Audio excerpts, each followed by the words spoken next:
Another aspect of a clipping mask that I want to talk about is another way of using clipping mask. It doesn't have anything to do with an adjustment layer, but this idea of having one image clip or hide parts of another image.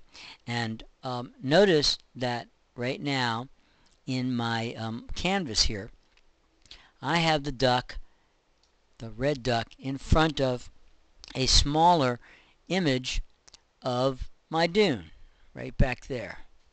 And I am going to essentially have this rectangle of the smaller dune in the background clip or hide parts of the duck. The duck is going to look like it's in that rectangle of the purple and green dune instead of being much larger and in front of it.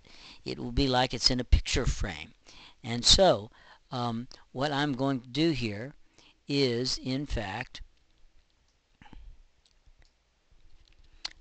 show you how we can easily do that. And tell you what, I'm going to just pull this, keep things simple, pulling it down inside this little group here. Notice I'm just changing the stacking order of the layers.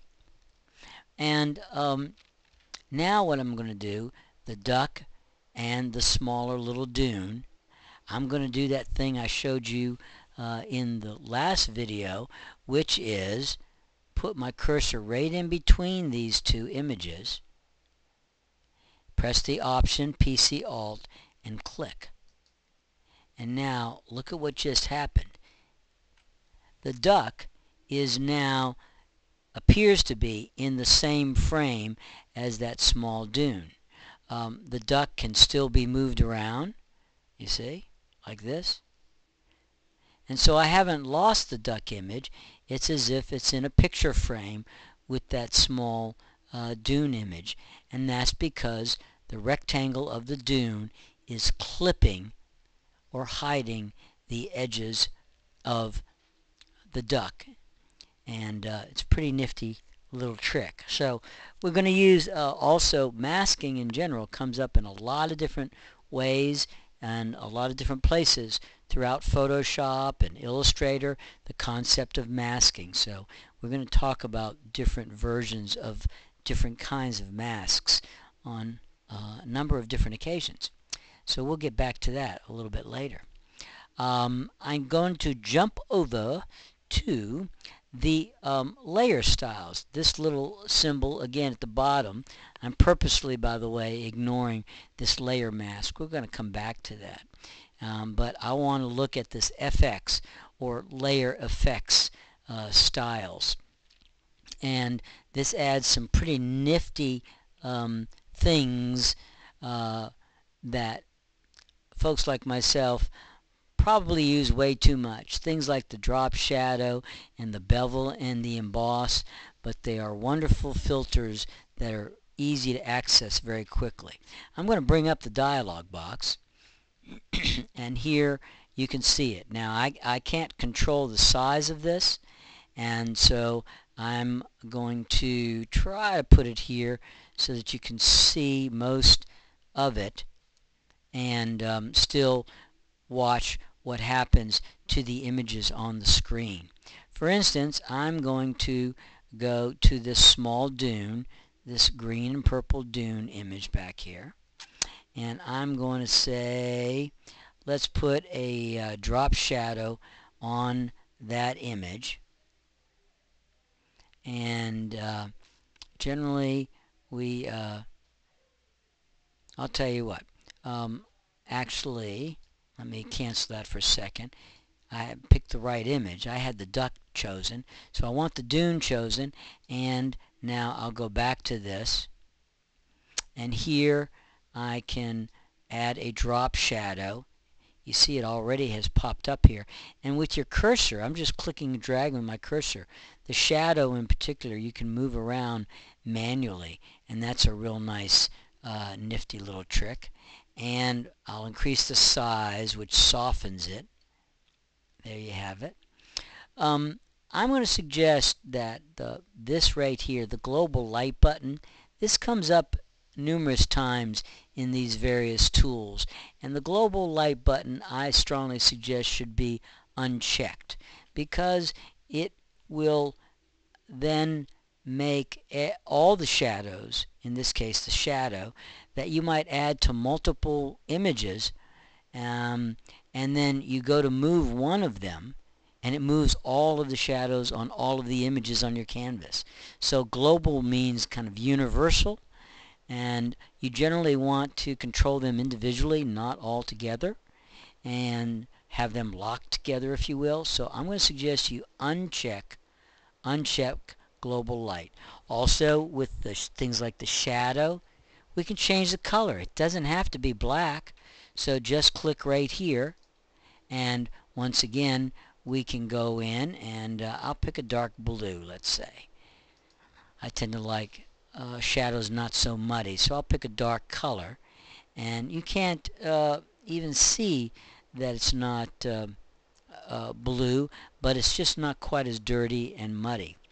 I'm going to, while I'm here, go to Bevel and Emboss. Go to another one of these filters. So I'll click that, and look, a beveled edge just popped up instantly on my little canvas here of the small dune. You see that edge, and you can see how I can change that, and also I can control, again, here's that global light button, uncheck that, and you can change the direction of the bevel by clicking and dragging here on this little dial here. So you can make all kinds of different changes with these different filters. A hard chisel, soft chisel, there you go. You can see a very strong edge on this image, and it really makes it look like it's a 3D image, and then you add the little drop shadow, and you've got a pretty cool thing going on here. So I will say OK, and once again it shows up almost as if it's a different layer. Here you can see it right here, and I can very quickly turn it off. There you go. Just click off the eyeball next to it. And if I want, I can go back to it and change it or modify it in any way, simply by again going right here and double clicking on it. There's the dialog box, and I can make changes at any time.